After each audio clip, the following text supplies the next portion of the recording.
I'm Jordan, I'm 25 years old, and I'm here to share 3 needs that every person with autism has to succeed.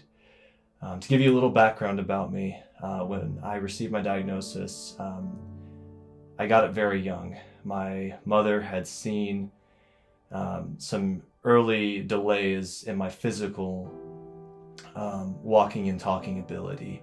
I wasn't crawling when I should be.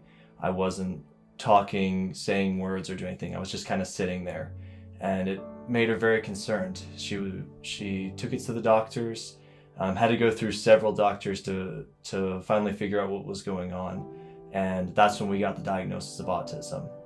And back then, the diagnosis of autism meant that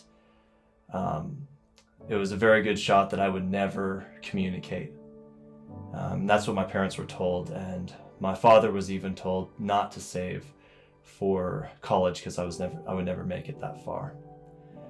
Well, 23 years later, with a college degree in hand, working at a job at a credit union, and as an uncle of many nieces and nephews that I love very much, I want to share these things that I know that has helped me, and I know that every person needs on the autism spectrum. So number 1, every person on the autism spectrum needs a friend. Someone who shares their interests, someone who loves what they do, and is there for them when things get hard. Because just like regular people with autism have hard days, and they have really good days, and they want to share those with people, at least to some degree. We all have passions that we work on, so it's always great to share them. So the difficulty is that people with autism have a lot of social blind spots. There are things that they struggle to do and notice in relationships and in communication with other people, like how people use certain phrases like a simile or a metaphor, or they say the word bruh or something like that, what that means whenever new language comes out. It's very difficult. So one thing that's helped me in elementary school was my teachers, and my special needs teacher. She had some of the best students in the school meet with me once a week and just do boy things. It was a group of boys, about 5 of us, and we would just talk about boy things, 10-year-old boy things. And they became really good friends to me, not only in elementary school, but throughout middle and high school. And it did a couple really cool things for me. It taught me a lot of social skills. It taught me to be more willing to put myself out there. And it also really prevented bullying, because they knew, everyone in the school knew, or someone was trying to bully me, there would be 20 people that had my back. So really, really important to have friends. And that, as you build friendships in elementary school and middle school up through high school, those can be friendships for life, and they can really help you and develop the skills to make friends themselves when it comes to professionally and later on in life. So that's one thing that we all need. Number 2, we have got to have a support team around these people with autism.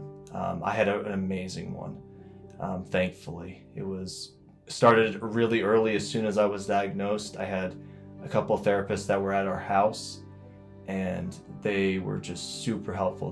They included my family. It didn't feel obtrusive, and it was just super nice. But the way that teams work well together, this team's going to consist of your teacher, your special ed coordinator, if you have one in your school, and the parents of the person with autism. That's what the team is. And also, if they're able to, the person with autism themselves, depending on how their ability is. Some people with autism really are nonverbal. They're not able to communicate. But if they can, they should be there. And the reason to have this team, this is the team that's for problem solving. This is not the team that they're just to socialize. This is, if there's an issue and you're noticing either some social danger or a struggle in a class, this is the team that's going to help solve it. And it's very informal. You just use direct communication. A lot of times they do email or text and just say, hey, I noticed that Jordan was having a hard time at lunch today. He seemed really irritable. And someone could say, oh, well, I saw that he had milk today, and milk is something that makes me cranky. So that way we know, hey, he's had a rough day, he's had milk today.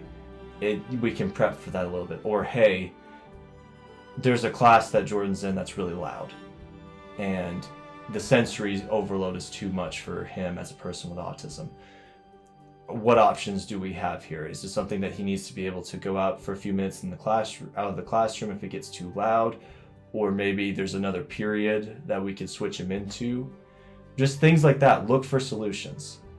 So that's number 2. Number 3, and I think this one's the most important. People with autism need a calling. They need a reason to keep going. And that may sound like, oh, that's just for everyone. Everyone needs a reason to keep going. And that's true, but we can't exclude people with autism from that. In my church, I served recently in our men's organization as one of the counselors there. And there were many responsibilities I had that I got to see some really hard situations, but some amazing things. And I had to give counsel in multiple occasions. And I felt important. I felt like I was needed to be there and that my voice mattered. And people with autism, even though they struggle socially or they struggle with noise needs or things like that, they can do amazing things. We just need help to be able to accomplish them. There's certain skills that we need to build. So if you all can help me build these 3 things, help me build friendships, help me build a team, and help me build a calling in my life, I promise that we can build the people in the community up so much, and we can make this world a better place.